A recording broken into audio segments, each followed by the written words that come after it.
Hello, and welcome to the show Goldsquadrongays. It's the podcast where two Star Wars loving gays break down each episode of their favorite Star Wars TV shows while also being gay as hell. I'm your host, Bradley Brower. I'm your other host, Charles Rogers. We don't have anything. Let's just go straight into the Mon Mothma minute because I, like Mon Mothma in this episode, need to cope with my problems by standing off to one side and drinking a large glass of what appears to be wine while dressed in a fabulous home outfit of a lovely white jacket. Even when she is drinking her problems away, standing off to the side watching her daughter's freaking Sunday school class that she's got going on, she is a flawless icon.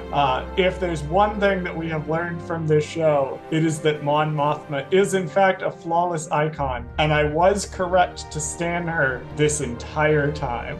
I definitely agree with you. I think she has proven that the Mon Mothma minute was worthy of our time and even a segment on this show for sure. Hilariously, do you want to know a fun penultimate episode fact? Sure. The Mon Mothma minute is longer than her screen time in the original trilogy. Wow. Mm-hmm. It's like 33 and a half seconds. That's crazy. That's how long she's on screen. That's wild. I never knew that. Mm-hmm.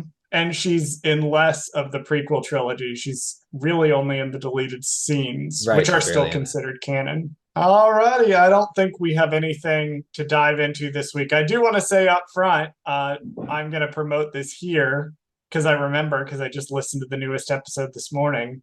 You should be listening to, if you like this show, you should be listening to For Light and Dice, a Star Wars TTRPG podcast set in the High Republic era. It's DM'd by Chris from Dark Side Divas. It's me, Hope from J Guys and Jedi, Jess from RuPaul's Pod Race, and our friends Nathan and Colton. The latest episode has a surprise guest voice actor on it, which threw me for a loop. I was making coffee in my kitchen, and I just woke up and I listened to the episode, and I'm very stubborn. I only listen to them when they come out. I won't listen to the raw file on my computer. So I have it in and I press play on my Apple Podcasts and I hear that voice and I'm like, holy shit. It's like listening to, I don't want to say what else it's like listening to, but it's very familiar to me. I was like, oh my God, that's so good. Anyway, you should listen to For Light and Dice. It's great. I keep bullying Bradley to start it, but he's just busy. You did? I did start it. I listened to like the first half, or no, I'm sorry, not the first half. I listened to the first-ish episode, I want to say. Like I listened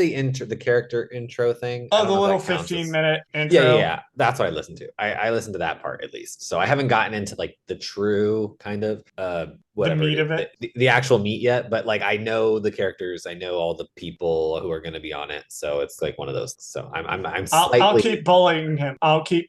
In fairness, though, Bradley has been incredibly busy. I personally am delighted to get Bradley back into the normal time zone. Yes, I can't wait. Well, speaking of people who are escaping islands in the middle of the ocean and trying frantically to get home, Bradley, do you want to take us into our episode for today? This week, that's a fucking segue. My God, I am sexy. This week, we're going to be talking about Andor, episode 11, titled Daughter of Ferrix. Fugitive once more, Cassian must make his next move, for it's too late. Charles, what is one thing you liked about this episode and one thing you did not? So one thing I really liked is this is the penultimate episode, and it could have very easily been an episode that was just another maneuvering people into place episode. Another, we need to get the people where we need to get them for the finale to happen. But it wasn't. Like, it still accomplished its goal of maneuvering people into place, but it's this very, very, like, intense episode about grief and the aftermath of death and loss and who can move on and who can't move on. And even outside of the main sort of arc, which is various reactions to Marva Andor's death, we see like Cyril having this opportunity to let go of Cassian Andor and he can't take it. So it took what should be just a let's get everybody set up for the finale episode and made it into something really, really special and thematic, and I really like that.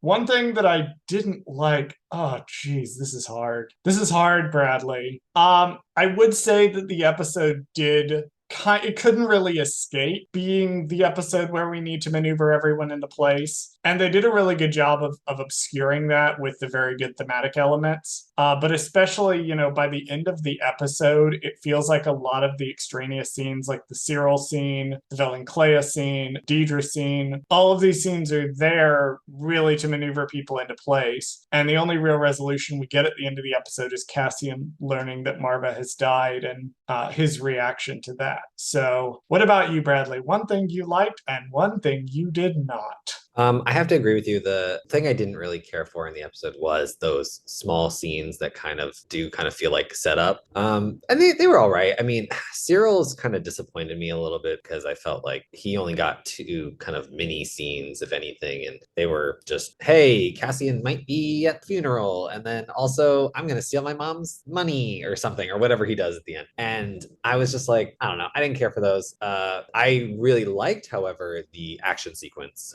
with Luthen. I thought that was fantastic. Everything about that, beautifully shot, everything, the choreography, it was all really, really nice. And I just really liked that. And that felt to me more Rogue One-ish, more Star Wars-y, I guess is the phrasing I'll use. I mean, it was like a nice, I don't know, a little part in space, and I liked it. It's like, by the way, we do know how to do Star Wars action. We are choosing Right, right, not right. to, Right. but we do know how to do it. We know how to do it. Just to make sure you guys remember that, yes, we do know this is Star Wars. Here you go. Like, here's a little scene to remind. All right, you want to take us into the episode? We begin on Narkina 5 with Cassian and Melshi. No, I have to cut you off because I want to ask up at the top of this. Did you try to do this from Wikipedia again? Oh my god! Because I need to know whether or not I need to quickly edit my notes. No, I into did. whatever I do. order Wikipedia thinks the episode was in. No, for the rest of the time that we do any of these episodes ever again, I've learned my lesson. I will never ever do my notes based on Wikipedia again, because Wikipedia likes to lump the story based on the character, not in chronological order. Now, So, I love I don't like Wikipedia. that. Nobody works harder than them. They bust ass whenever a new Star Wars thing comes out to keep things updated. They do, however, not present their episode descriptions in chronological order. So, Right, exactly. So I will never be I'm using that mostly as laughing anything. at Bradley's frustration. I am not poking fun at Wikipedia here. Their editorial decisions do make sense. They're just not good for Bradley writing his summaries this time around. Exactly. You want to take us into that summary? If I can. If I'll permit it. Can you mute me on the Zoom call? I don't know if you have that power. Oh, I guess I should unmute myself before I. Yeah, I can mute you. Okay, well, I guess I have to unmute myself. You have to unmute it. That's so weird. We have discovered that Bradley can mute me if he wants to. Right, but I can't unmute you somehow. That's really weird. And also, I could technically mute you at any time. You just wouldn't know until the edit is done later. No, I see it when it pops up on the screen. No, I know. I'm saying I can secretly mute you later, and you would never know until it comes out. I control the flow of the episode, but the second we hit stop, Bradley is in charge of what comes out of your ears. I am the Sith. We begin on Narkina 5 with Cassian and Melshi climbing a high cliff while hiding from a TIE Reaper patrol. On Ferrix, Marva Andor has passed away. B2EMO is grieving his master, and as they carry Marva's body out of the home, Cinta and an ISB agent watch the procession. Back on Narkina, Cassian and Melshi stalk a pair of aliens camping by the river. They attempt to steal their ship, but are caught in a trap. Oh wow, either you covered a lot of grounds, or I have a fuckload of notes on this section. You must. I mean, the scenes were so short, so I just kind of like lumped them all together. I was like, well, because the Cassian scene kind of felt like split in two, and like with the Marva stuff kind of hanged in the middle, so I didn't want to lose it all, you know? See, your thing, Bradley, is when you watch these episodes, you get to actually watch them and enjoy them, and I'm cursed with the burden of knowledge. Yes. Yeah, the TIE Reaper. I have a little story about the TIE Reaper since you identified it. Of course you did. I wrote down in my notes I wanted to try to figure out what TIE fighter this was because I was going to look sexy and clever on the podcast for knowing, but I couldn't for the life of me remember the name. And so I ended up having to go to the TIE Starfighter page on Wikipedia. It took me an embarrassing amount of clicks to figure out that it was the TIE Reaper. I was going to say there might be like 10 or 15 of these TIE fighters. So there's like 20 different TIE fighters, and some of them are like older mod versions things of I was clicking through. So I want to dispel the notion that I know what I'm doing. I do know what I'm doing, but most of what I know how to do is just search Wikipedia really well because I've been doing it since I was 12. Right. As one, honestly, any Star Wars fan, they should all be doing that. Everyone go learn how to use Wikipedia. It will make you sound so much smarter on podcasts. There are once again shots of their hands and feet, which I had to I had to bring up the foot. Of course you did. You had to bring up the Star Wars foot fetish I had to bring podcast. up the Star Wars. Well, because it serves a purpose, right? It's again demonstrating that there is no there is no barrier between Cassian and Melshi and the danger and the rock and how uncomfortable and painful, because we see that now their feet and their hands are like scuffed up and bloody and their nails are kind of messed up a little bit, and it's deeply unpleasant for everyone involved. Speaking of things that suck, no, not Marva Andor. Well, I kind of saw this coming. No. Like, I kind of knew this was going to be the catalyst of like kind of the end. Oh, Although yeah. I didn't know I was going to feel bad for the pet Roomba, that he was going to be sad that his master We'll died. get to B2 EMO's grief here in a second. But I do want to make a note that Marva does die off screen in between episodes, and the first we learn about it is people talking about it. I do want to note that here because it's going to be important at the end of the episode. Because I was fucking furious. I was livid when I realized that's what they were talking about. But thematically, it's perfect, and we'll get to why. Yeah, B's not doing too good. Yeah, he's an old little droid, and he's been with Marva probably all of his life, I'm assuming, or at least most of it, if she didn't like reprogram him when she got him or something, you know. So it's really sad that his essentially his mom is dead. Yeah, and he has a very like I don't want to say childlike, but very raw reaction to her death, and it's almost a sense of denial of, what do you want? B, do you want to do this? Do you want to do that? No, I want Marva. Just saying I want Marva. And I'm like, that breaks my heart because that's the thing that kids say when they have a Right. loved one taken away from them is they'll sometimes say, I don't want X, I want this person that we've lost. And you have to give it to Brasso because the fact that he's even treating B in this way, like kind of consoling him, and it's just interesting that he's even bothering to console him slash whatever. Because I mean, if you look at this as a realistic kind of way, droids are they're just robots, right? Like, so like the fact that he's even taking the time to care about B2's quote unquote feelings is interesting because all he needs to do is wipe B2's memory, or you know what I mean? Like there's not really there's not a reason why he's kind of doing this other than that he's just a kind person and he sees droids as more than just tools, right? Well, and B2's part of the family at this point, Right. and B2's grief over losing Marva is real. It's real to B2. And Brasso never at any point treats B2 as anything less than someone who is grieving, regardless if that is simply B2's programming experiencing loss. To B2, that feels like real sentient grief. And the way Brasso approaches B2 by giving him tasks and making sure that he's busy and helpful, and that he has something to do, that is a very mature and reasonable like way to try to help someone distract themselves from their grief. Brasso is a real one and is way too good to be in this universe. I like that they put Marva in one of their work carts to take her out. And they also have adorned her with little branches, which seem fairly rare on Ferrix. It Yeah, I doesn't was seem gonna like say a that. place with a lot of trees. So Or plants in general. Marva was a very respected member of the community, and they're using the tools that they have at their disposal to honor her, which is, heartbreaking. And I cried like a little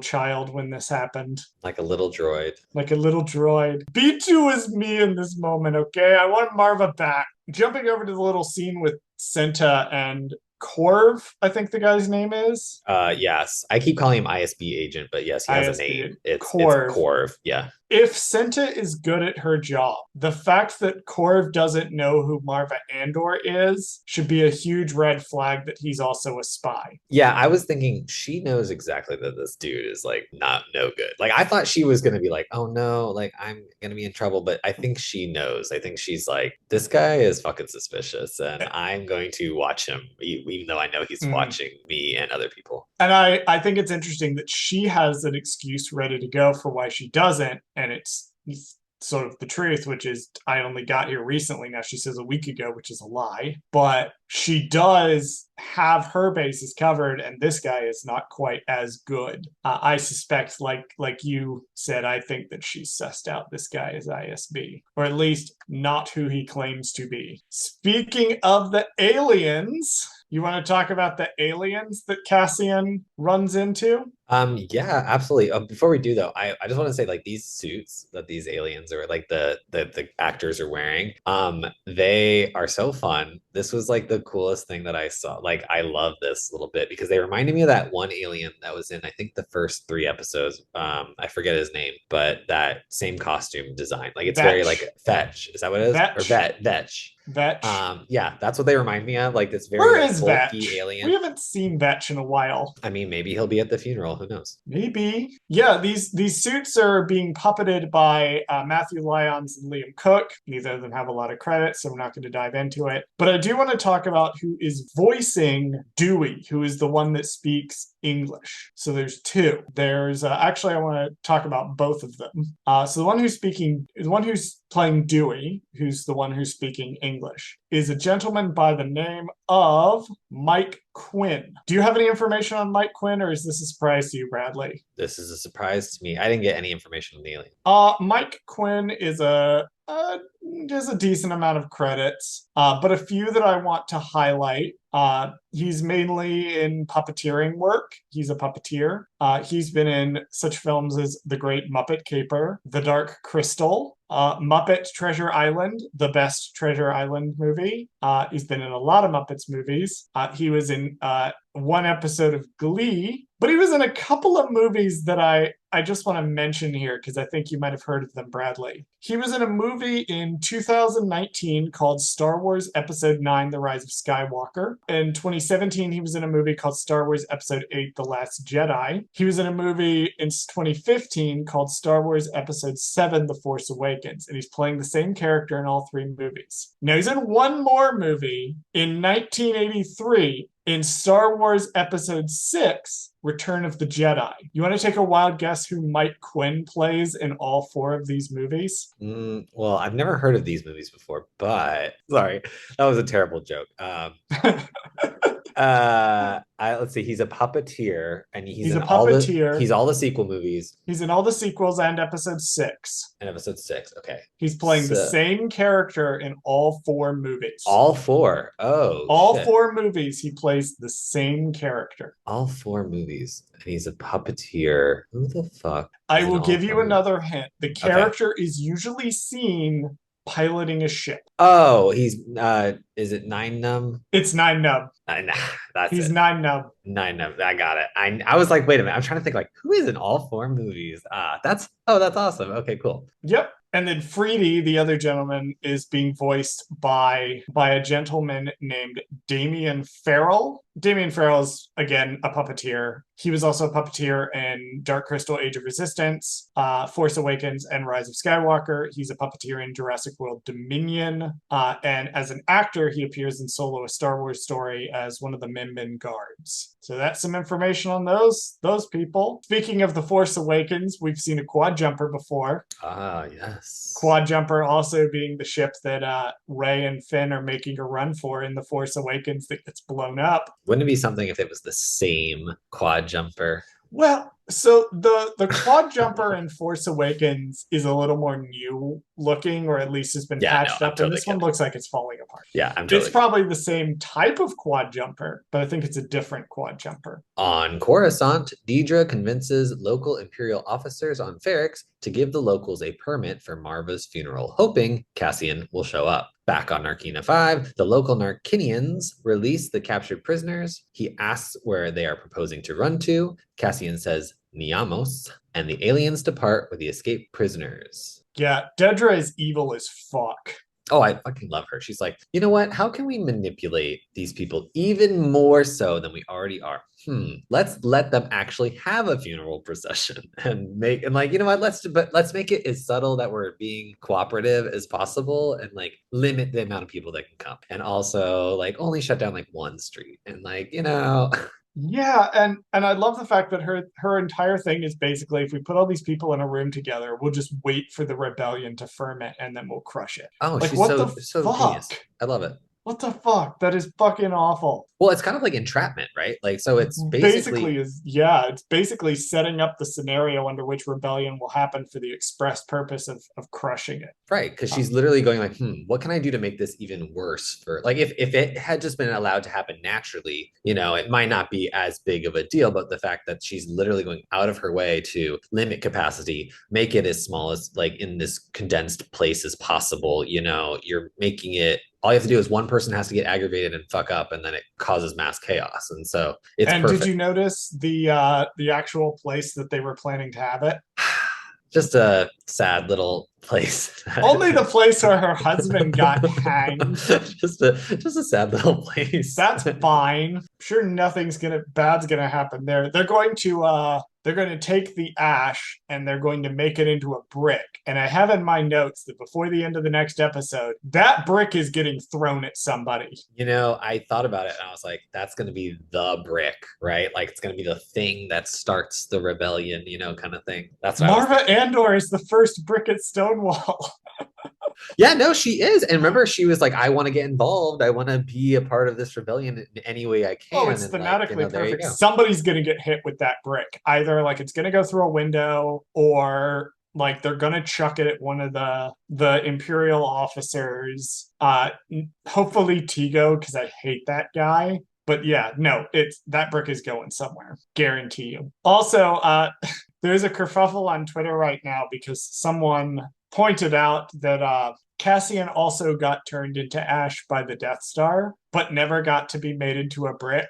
And someone got very upset about this because Cassian Andor drowned, actually, which is the stupidest response. Because if you watch the movie, they very clearly get killed by the blast. But yeah, somebody on Twitter was going around and replying to every single comment off that original tweet like, he drowned.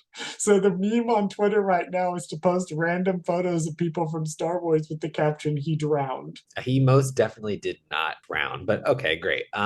Glad that Twitter's almost gone anyway, so it's not even that big of a deal. Hopefully that whole entire world will disappear along with the website. God, I hope so.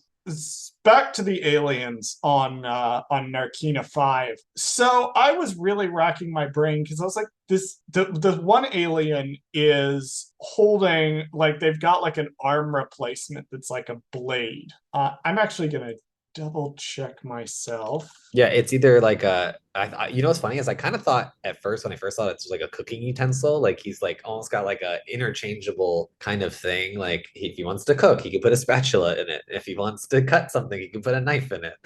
So I was trying desperately to figure out where I had seen this before. And my first thought was, is this like what's his name has on in Treasure Planet? That's what I was thinking of. Yeah, he almost looks the same too. Like he's kind of more heavy set and like. But then I was like, I swear I've seen this in a Star Wars before, and I have not the blade, but I've seen the kind of heavy set alien with the arm extension. It's in the 2003 Clone Wars series, the Nelvan Warriors, that they like grotesquely mutilate and then attach the cannons to their arms. Oh, that's right. And so when they pull the cannons off, they're missing an arm. Right. And I was like, this looks so much like that. So that was the journey that I went on trying to figure that out. I don't know if it's an exact reference, but I need people to understand this is what the links I go through to try to figure my shit out for this podcast. On a more serious note, I do like how they're basically like, oh, the prison's screwing us over, which, yay, a commentary on how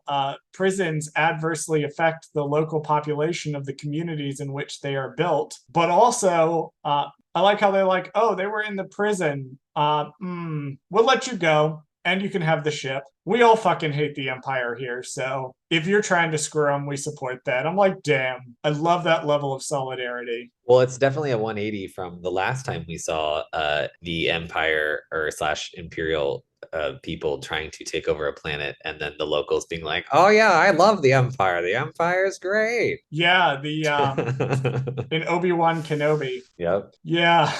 I love Fucking the difference here. frack. Right. The difference here is fascinating because it's like, oh, yeah, the Empire does fucking suck. Sorry they put you in prison like that. Where you guys need a ride?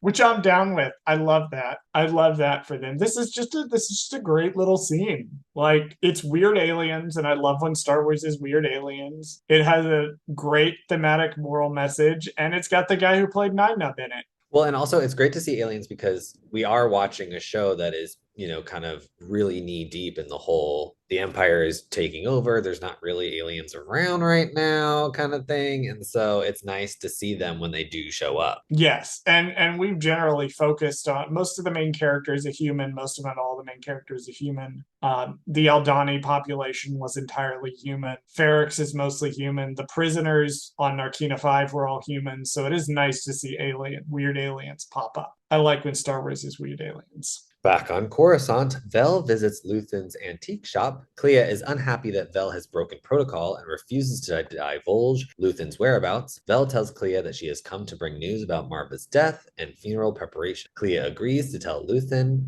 what's going on. Bradley, have you ever had to work in customer service? Yes, I know you. This is a leading question because I was I gonna say know yes. you have. I know where you used to work. Yep. But you've worked in customer service, right? Absolutely. You know the customer service face? Does Clea not have the customer service face when she sees Vel walk up? I was shook that Clea was not gonna be like, so what antiques would you like to buy today? This is the like just keep it going as long as possible. Like That's she what does she for a little bit. does. She does. That's It's what she just it's does funny. in She case just gives somebody's up though. watching them from outside. They're so paranoid in this Yeah, shop I love it. that if somebody outside the shop could theoretically be looking in, that their mouth, if they're reading their lips, it's even that seems like they're just having a conversation about antiques.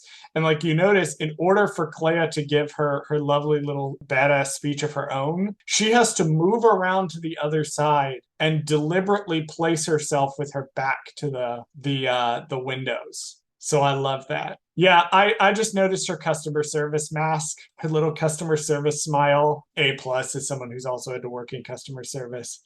They also have a temple guard mask. I don't know if that's new or we just didn't notice that before. I feel like I saw it the first time we were in that I I place.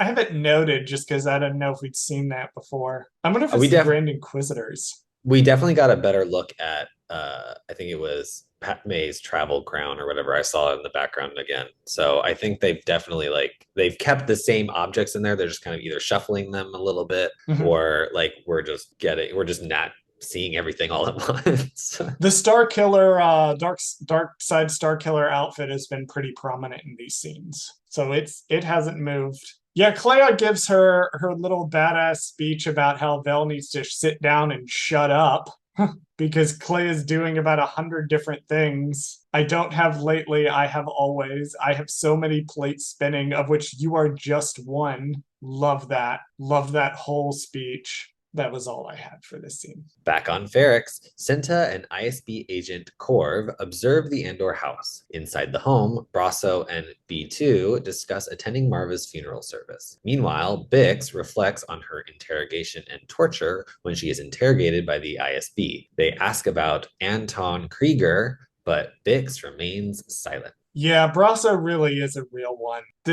Yeah, he's kind of, well, the way I look at it is he's Cassian's best friend slash older brother, or I mean, like essentially a part of the family as well. And so B2 is essentially Andor's step brother or like younger brother or something. I don't know. And they all kind of like treat each other like that. It's just like a nice thing that he's taking care of his younger brother while he's not there, essentially. Yeah, and B2 really is going through it right now and just doesn't want to leave, refuses to leave. And Bros is like, okay, I'll stay with you. just for one night. Like, I like the way that he's gently trying to encourage B2 to not wallow in sort of unhealthy reflection and bury himself entirely in his grief, but he's also, he's not going to force B to take steps that B isn't ready for yet, which is just a really, really great scene about how to handle somebody who is grieving the loss of a loved one.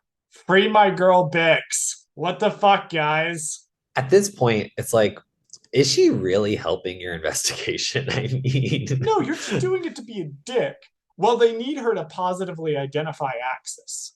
And they drag her into the room and are like, we need you to identify whether or not this is the man you've been meeting. We don't know what she says yet, but she did. That's why they need her. That's why they're keeping her alive. They said it in the last episode. Pack, they're either going to hang or, oh, I just had a horrible thought. What if they hang Pack during Marva's funeral? ooh, interesting. Or do you That's think they've fucking evil. that would be evil? I mean, I don't know. I mean, I thought for a second there, I almost thought that since it's been a little too long since they've talked about it, I thought maybe they might have done it already off screen. But you're right. Maybe if they just do it, they're like, oh, by the way, not only is this a funeral procession, this is also a public hanging. Like, let's just do it all at once What since you the already fuck? have the The permit. Empire? Jesus. So the lieutenant who escorts Bix out is a guy named Lieutenant Keysax. He's shown up in several episodes. I just want to point out he's played by a guy named Nicholas Moss. Nicholas Moss has been in a lot of things, nothing I've really heard of, but that's who's playing. He's been in Shameless. He's been in a lot of TV stuff. That's who's playing Keysax. I don't know if Keysax is going to be important, but he's shown up enough that I wanted to point out who's playing him. And I just want to just chime in real quick while we are on the subject of just random people in this show. I mean, there's just so many actors, There's and we so really, many. I do want to highlight them when we can. It's just so hard because this is one of the genuine Star Wars shows where like everybody is like in the like there's just so many actors in this because the weight of the show is about people, it's all about people in this show, and it's interesting to see all the different types of people and good and bad. So it's just nice to see that they really are trying to give us a whole giant diverse cast of just tons of people to see. Okay, so according to IMDb, as far as cast credits go, they have across all 11 episodes 186 people listed. Wow, That's why we're not going through and naming everyone, guys. that's a lot. But Keysax has shown up in a few, so I wanted to point him out specifically. The interesting thing about the scene with Bix is the way that they're trying to get her to talk, because they don't torture her. They take her into a room, and at this point in her imprisonment, they've demonstrated the torture. They've shown the torture. They've broken her sufficiently down. And now the threat of torture, they don't even have to do it anymore. The threat of the violence becomes more useful to the Empire than the actual violence itself. And that really is a microcosm for how the Empire operates, both on a micro level when they're dealing individually with people like Bix, and on like a broad macro level when you're talking about the whole galaxy. This was the point of the Death Star. The point of the Death Star was that the Empire was going to demonstrate that it had the power to destroy a planet. And once it is demonstrated that it can destroy planets, the fear of your planet being destroyed becomes more useful than the actual destruction of the planet itself, which I wanted to point out. And it saves you a lot of money. And it saves you a lot of money. There's an alternate dream sequence in the Last Jedi novelization, which reveals that in the like alternate like future that Luke is thinking about or dreaming or whatever, the Death Star destroyed Alderaan, Chandrila, and Mon Cala, I believe, were the three planets that were destroyed. I know Chandrila for a fact because of Mon Mothma. We also get our first actual visual look at Anto Krieger. No, I don't know who's playing him. That doesn't even look like a real person.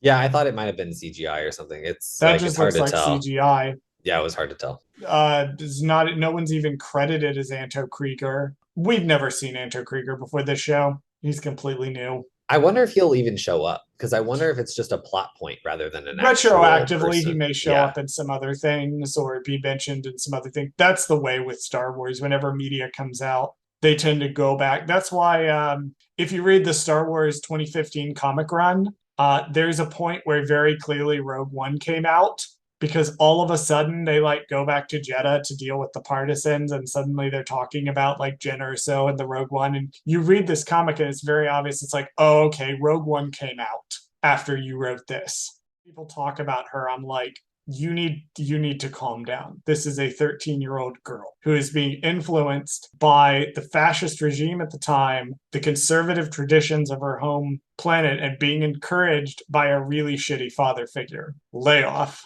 Although we do see something in this scene for the first time that we haven't seen in the entire show so far. Mon Mothma gets to have a conversation with someone where she talks about her problems in an open and honest way. Oh yeah, well, if she's gonna do that with anybody, I guess it would have to be Cousin Belle because she's the only one who knows her secret. Yeah, thank God for Vel being actually somebody that Mon can talk to. And for the first time, Mon can really talk about how much trouble she's in with this whole financial business because she can't even really talk to Tay about it because she can't tell him about Luthen. She can't tell him about the rebellion, any of it. I do need to note that everything I said in the insert for the previous episode still stands about what I think is happening here financially. The only new information we learned is that it would seem that she took the 400,000 out of her account and gave it to Luthen, and then doctored the charity books to make it look like they had put it in and taken it back out.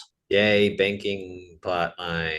I'm sure that even that little description, I'll be, because in my brain I'm like, well, I wonder if they made it look like she put it in and took it back out, or it's more likely that they made it look like she took it back in, put it in. They had to make it look like she took it back out in order to get the ledger to balance to zero, and then they erased the withdrawal from the future ledgers to get it back to zero. This is intentionally meant to be complicated. And I worked in banking operations balancing ledgers for a year. That is the only reason I care this much about the exact details of what is happening in these financial transactions. It's on me and no one else. And then at the end of the scene, it's kind of implied that Mon's gonna go through with it. It's kind of implied she's gonna have Lita meet with Davos Skulden's son. Well, because honestly, she's at a point now where, like, if she doesn't do it, she's gonna alienate Lita even more, right? Because clearly Lita's all for it. She's like, this is tradition. This is what we do as Chandrillans, even though I'm only 13. I feel like I know all the traditions or something. And I feel like if Mon Moth was like, no, you're not going to do that, then she's going to want to do it even more. So I think she's just kind of going to let her do her own thing and unfortunately meet this kid and theoretically marry him at some point. Maybe season 2 or something. We're going to have a fucking child wedding. Jesus. I don't think it's going to get that far because by episode No. 4 or so of the show, she needs to be between 4 and 7 of the show of the next season. She needs to be jetting the fuck out of there. Oh, you know what? You're right. She'll probably have to like run away by the second or third episode, so we'll never actually see what happens to Lita. I think something is going to go wrong with this like betrothal or this meeting. Something is going to go wrong here. Like something's going to blow up in Mon's face. Or vice versa. There's going to be a way for her to finagle herself out of this arrangement by being like, oh, I got him arrested or something. And now his son can't meet with my daughter because, the Empire's looking at his books right now. Or you know what I mean? Something like that, where she like kind of like double crosses him in some way to kind of protect herself. I don't know. This is going to go badly. I know this is going to go badly. Elsewhere on Coruscant, Cyril chats with his former colleague, Sergeant Linus Mosk, via video conference. Edie is secretly listening in the background, and Mosk brings news that Marva has passed away. He thinks Andor might show up at the funeral, and Karn wants more information, but the transmission terminates. I only have 2 notes for this scene. One is that I want to shout out Kyle Solar's little face journey that he goes on at the end. Good work on your acting, Kyle Solar. You did a good job with this. Cyril would easily have been a character that you could have made into a caricature, and they didn't.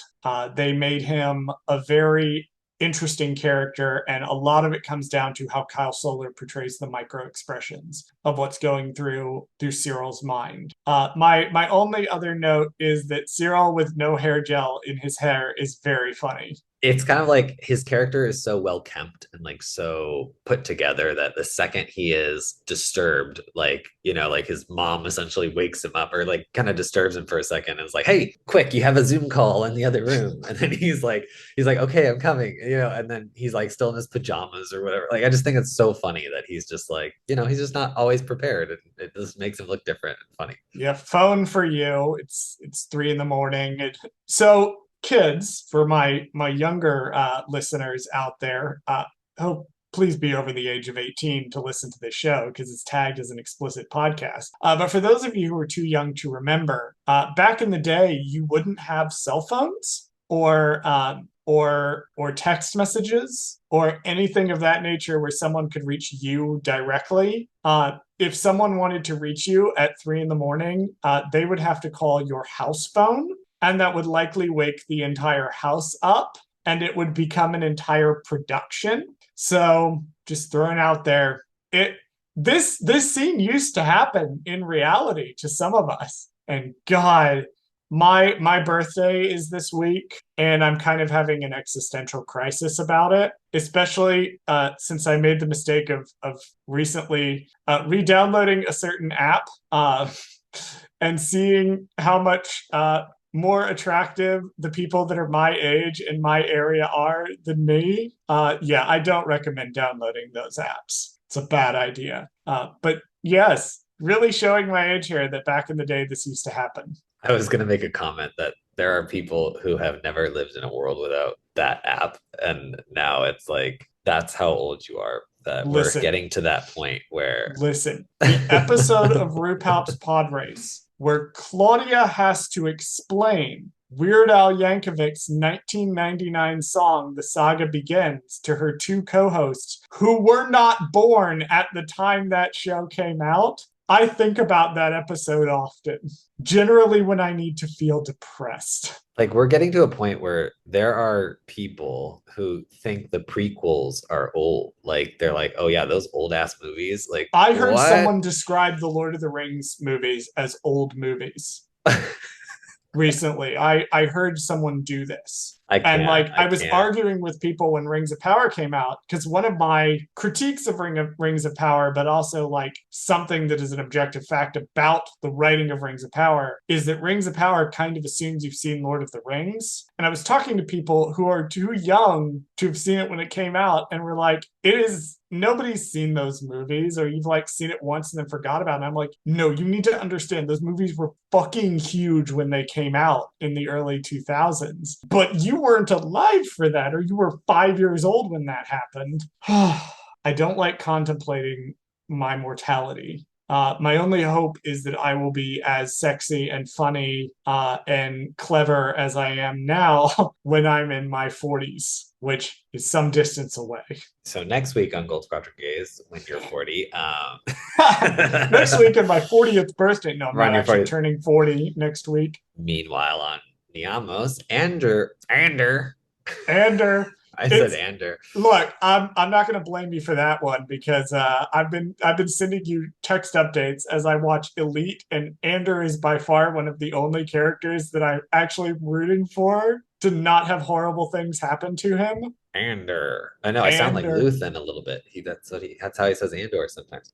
Okay. Cassian Andor. Cassian Andor. Meanwhile, on Niamos, Andor retrieves a case containing money, a blaster, and Nemik's manifesto from his old hotel room. Elsewhere, Luthen approaches Saw Gerrera's partisan base. Luthen warns Saw that the ISB knows about Krieger's plan and not to join the raid. Saw realizes that Krieger is unaware of the trap and is shocked when Luthen is willing to sacrifice Krieger, but reluctantly agrees to sacrifice him for the war. I like the little touch that Niamos is now deserted. The last time we saw it, it was full of different weird little aliens. And so the implication was the Empire hadn't really tightened its grip on Niamos. They hadn't made it out that far. That's why Cassian was there. And we see it now, and it's deserted. It's dark. No one's there. Yeah, the weather is bad, but I think the implication is sort of that it's empty. Yeah, Nobody's there's out very there. few people that are like, I'm gonna go on vacation this week. Like, Yep, and I like that visual cue. It's that lovely, sexy visual storytelling that I love so much. My next two notes are in all capital letters. He got the box, which I said he would. I don't know if I said it on the show, but I said he would. And also, rest in peace, Nimic, because we get to hear Nimic's voice. I thought about that, and you know what? I think they played a little tidbit of it on purpose because they wanted us to know that hey, he's probably going to listen to it later at some point, and we're gonna hear his voice again. I think it's going to happen. No. Oh, my heart can't take it. Actually, I'm predicting now that it's either yeah, probably in the finale, he'll listen to it. It'll be a voiceover, and they'll be cutting through different things that are happening, and then it's going to be playing. Stop. I already know that's what's going to happen. I can feel it. I can feel it. Stop. Oh God, that's gonna break my heart. Luthen goes over to talk to Saw Gerrera, and again, this is a scene that's so good that I can't break it down into its component parts. It's watching it and seeing the level of paranoia that Saw already has, and he's just like, oh, the ISB knows? How does the ISB know? How do you know the ISB knows? Maybe your ISB. Everyone except me. Who among my own people doesn't even trust his own people? And I Luthen's like like, I like how his right hand man, Two Tubes or whatever, he's like, oh yeah, it's Two Tubes. He's the one who fucking tells me. and Tubes is like, the fuck? And Saw, like, doubts. Like, he thinks for a moment that Tubes, his right hand guy, might actually be reporting to Luthen, which of course Luthen was just using to get Tubes close so he could steal his blaster. Yeah, Saw's paranoia is one of the aspects of his later characterization that I think has gotten overlooked by writing in the past. That part of the reason he takes some of the later actions that he takes are his paranoia is growing. So it was nice to see it on full display here, and it really leads very nicely into we see in Rogue One when Bodhi Rook defects. And not Cassian, Saw's reaction is, yeah, let's toss him to the horrible tentacle monster. I kind of want this show to show us where he gets poor Gullet from. Like, I want him to be like, randomly, just like for no reason at all. He's just like, hey guys, we got to go get that thing on that planet. And then, like, be like, oh, that's where he got more Gullet from. He's always had it. I like that Saw ultimately decides to let Krieger die, and the way he rationalizes it as for the greater good is the rationalization Saw uses to do everything he does. It's the slippery slope that leads Saw downwards into his ultimate spiraling, and where he's even mid-spiral in this show, where he goes from very aggressive freedom fighter down to just doesn't care. Well, he does care who gets hurt. That's a mischaracterization of the character. He does care who gets hurt, but he's constantly rationalizing it. He's constantly telling himself it's for the greater good. 31 people are going to die for the greater good. Love it. And then when Luthen's like, you just call it whatever you want, Saw's response is, let's call it war. He, I think, is the only rebel at this point who does recognize that he's fighting a war. And he is right to recognize this. Back on Coruscant, Cyril Karn unlocks a safe in his mother's room and retrieves something. Later, Luthen updates Clea about his successful sail with Saw. However, Luthen terminates the transmission due to an approaching Imperial ship. The Imperial captain orders a tractor beam projector to haul Luthen's ship, but Luthen is able to escape by use of clever countermeasures. I can't really feel bad about Cyril stealing a bunch of money from his mom. I'm confused about Like, what it's he's trying to do. He's trying to get back to Ferrix. Oh, okay. I was confused. I was like, he's stealing money from her, but like, why? I couldn't figure out what the point because of he it needs it was. to get back to Ferrix. He wants to go to Ferrix. He's obsessed with getting back to Ferrix. Gotcha. And she's like, she kind of drives him to it in a way. And like, stealing from your elderly mother is a bad thing. Cyril is doing a bad thing here. But the complexity of the writing of the show is we understand why he doesn't feel bad about doing it. Because remember, her reaction to seeing Linus Mosk is to be like, oh, that's how you got as high ranking as you were. That's how your success was. Everybody else did it for you, and really just demeans him in this very critical moment. So yeah, he's stolen it. He's on his way back. It's all converging on this funeral in Ferrix. Shit's about to go down. It took me to my second watch to figure out what the fuck Clea and Luthen were talking about. Yeah, they were talking in code so long, it goes like, you're like, wait, what? What are they talking about? What they're essentially saying is, to the best of my understanding, Luthen has successfully gotten Saw in line with what they want. Now they are interested in Cassian. They need Cassian. They need to get Cassian before somebody else gets Cassian. And they have people on the ground, but there's also other parties involved trying to be the ones to get Cassian. The ISB and others are there, which is essentially what they're saying. Do we want to talk about who's playing Captain Elk? Go for it. Captain Elk is played by Roger Barkley. Roger Barkley, you may know him. Let's see, what do I know him from? Because I didn't Google this. I don't recognize anything on this list. Well, he's got 50 acting credits. It's mostly British stuff. Here's some things. He's been on Torchwood. He's been on an episode of Torchwood. It's primarily British television. He was in the TV miniseries of Pride and Prejudice. So that's who that is. He does primarily British TV. And this whole scene is fantastic.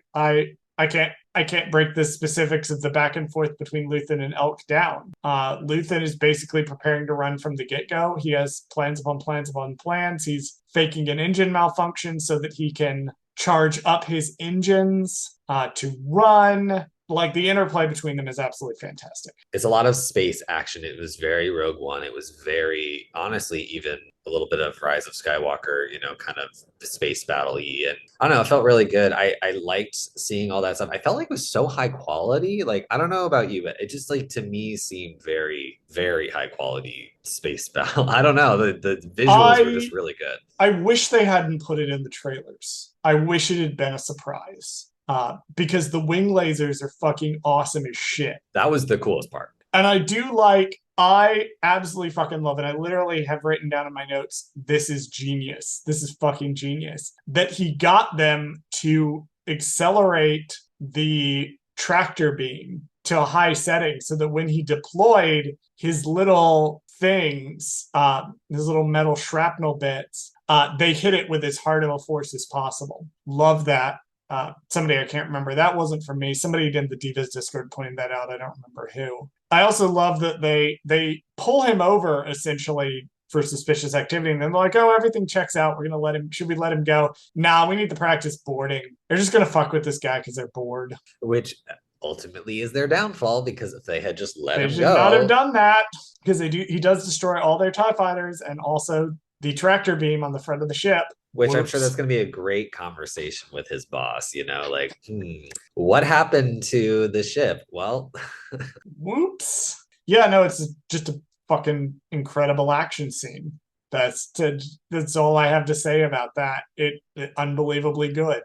Beautifully shot, tense paced. This is peak Star Wars right here. Back on Yamos, Cassian contacts his friend Zan and tells him to tell Marva that he is okay. Zan tells Cassian that his mother is dead. He speaks with Melshi, but claims everything is okay. Melshi proposes that they split up in order to improve their chances of survival. Cassian passes Melshi a blaster before shaking hands and patting him on the shoulder. Andor watches the ocean waves and the setting sun in sadness. Yeah, even, remember we talked about everybody is important. Every line is important. Even Zan turned out to be important. And you know what? He was just that random guy in that one scene in the very beginning of the show where he was like, hey, I'll get you out of here for money. And then he's like, turns out he's also important here too. He's the one to let Cassian know. So remember all the way at the top of the episode that I said, put a pin in the whole Marva dies off screen thing because we're going to come back to that.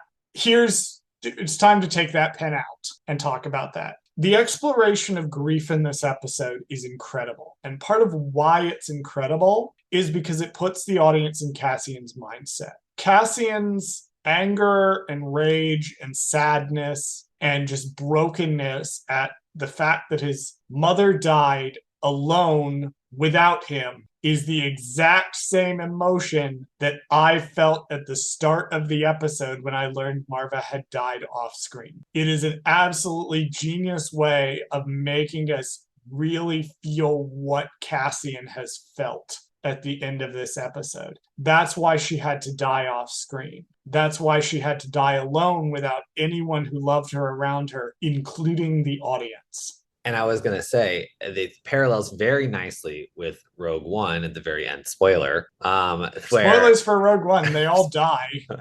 spoiler for Rogue One, where Cassian, and Jin die on the beach together, right? So the whole point of that is that they're together, they're not alone. And here is Cassian on a beach alone, and he has that thought of, oh, I am alone in this world now, because the only true person that he has a connection with, other than Bix and Brasso, is his mother, and she's gone now, and that's his only true family, other than these side characters who are kind of like his family. But now he's really like alone. So it's going to be interesting. And none of his relationship with any of the side characters will ever replace Bix and Brasso and Marva and B2. He will never have that type of relationship with another person. That when we see him in Rogue One, he is a good soldier. He is all business. All of his relationships that we see are strictly professional, and the only exception is maybe K2SO. Until Rogue One, when he finds that family again that's worth fighting with and worth dying with at the end of the movie with the Rogue One crew. But God, this series is so good about explaining why Cassian is the way he is in Rogue One. Ugh, you know what it is? It's Cassian needs to stop going to the beach. Yeah, clearly bad beach things planets happen are bad in Star every Wars. time. Beach every planets, time. do not Cassian, go. Do not go to the beach in Star Wars. Cassian Andor has, we know of 3 beach days that Cassian Andor has taken. All 3 of them have gone badly for him. Bad. Don't go to the beach in Star Wars, y'all. Don't go. My final note is that I need to shout out that final shot with Diego Luna. His acting is fucking phenomenal in this. And I saw it pointed out that Cassian Andor, despite being the protagonist, has some of the least amount of dialogue in the show. That a lot of Diego's acting is in his eyes or in his facial expressions, and he does such a good job of communicating this character even with those limitations. It's funny that you say that now. It's kind of like a parallel between this and, like, say, The Mandalorian, where you have the actor, he's trying to emote with his body behind a mask. He can't emote to us with his face. So Cassian is doing, Diego, I'm sorry, is doing the opposite here. He's trying to use as much of his facial emotions as he can to give us stuff rather than dialogue, because he doesn't need to talk a lot. Yeah, it's just a really impressive feat of acting to be able to control your face that way. Just the look in Cassian's eyes when Melshi leaves and he looks out at the ocean and he looks back, towards the way he came, and his eyes are just brimming with emotion, like, deep in my soul, that hurts me. All right. Bradley, do you have any final thoughts on this episode? I think this was it's gonna be hard because this is the penultimate episode. The next episode is obviously gonna be full of action and fun and whatever, right? So that's gonna be the better of the two in this arc, just for that pure reason of catharsis, right? And this episode left me such, like, kind of, not, I don't want to say bored, because that's the wrong word, but because of the fact that we know where this is going, and we know where this is, like, a very low point episode ending. Whereas I think in the past, a lot of the episodes, like, even though they ended at low points, we got the full arc, so we kind of get the full emotion. Here, again, we're bringing this up constantly with that, is the middle of the arc, or the middle episodes, because this is only a 2-parter. The ending of this is going to feel like that. So we're really kind of waiting for the rise of the rest of the episode. Right. Yeah, that goes hand in hand with my final thought, which is this episode is a very beautiful, melancholic look at grief and loss, and particularly the themes of loss. We see it with the loss of Marva Andor and how that affects B2 and Brasso and Cassian, the loss of freedom and free will and autonomy that Bix is currently going through, the loss of I'm trying to figure out how to phrase the Cyril thing. Cyril, like, losing his chance at normality and having to rush it back to Ferrix. Like, this is an episode that deals a lot with, like, what characters are losing or what characters have lost. And next episode, I'm really excited to kind of see the finale. big explosion. There's one or two shots from the trailers we haven't seen yet. Which this next episode is going to be a banger. Then we have to wait like 2 years for the next half of it. That does suck. That really Honestly, sucks. that really sucks That because really sucks. they're gonna try to distract us with Mando 3, and they're gonna try to distract us with Bad Batch, and it's like, wait a Yep, and minute, wait a Ahsoka.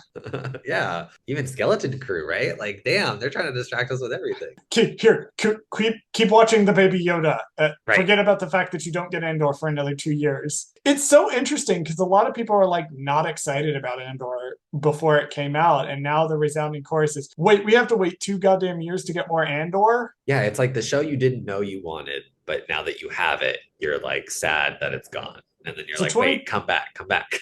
2024 is going to be lit because it's going to have House of the Dragon season 2, Rings of Power season 2, Andor season 2. Hopefully, not all airing at the same time this time. Right, exactly, because I can't Please. deal with that again. All right. Wait, isn't 2024 also theoretically when Star Wars movies are coming back? 2025 Or is 2025, when they're okay. saying. All right, well, we'll see. 2025, I think, is when they're talking about resuming the Star Wars movies. Well, next week we will talk about the finale of Andor. Then our plan is to do a slightly different retrospective than before. I'm about 99% sure we're going to have a guest on who I kept wanting for a specific episode, then delaying because more things came out that I wanted to ask her about. So we're just going to try to get her in the retrospective. Then Sounds we will good. cover, we have about 3 weeks. So we're going to cover Tales of the Jedi. They're going to be shorter episodes with minimal TikToking and all that, just because we sort of need a little bit of a mini break. And then we will dive right into the Bad Batch. And we are sort of working out behind the scenes how we want to handle Bad Batch and Mando Season 3 and Ahsoka and all that stuff that's coming out next year. But until then, Bradley, you want to roll the socials so that people know where to find us, and we'll see you next week for the explosive conclusion of Andor Season 1. Everything sucks for everyone all the time, but at least they're mostly hot. Thank you for listening to Goldsquadrongays. Did Charles fuck something up? Send us a message at goldsquadrongays@gmail.com. Follow us on Twitter at Goldsquadgays. Follow us on Instagram and TikTok at Goldsquadrongays. Subscribe to us on YouTube at Goldsquadrongays, where we post the podcast as well as exclusive content. Please join us next week and every week for more of Goldsquadrongays. I will say I'm in my early 30s, and we'll leave it at that. Unless you're on certain apps, and then I am 29. I love the disappointed expression in your face whenever I make jokes like this.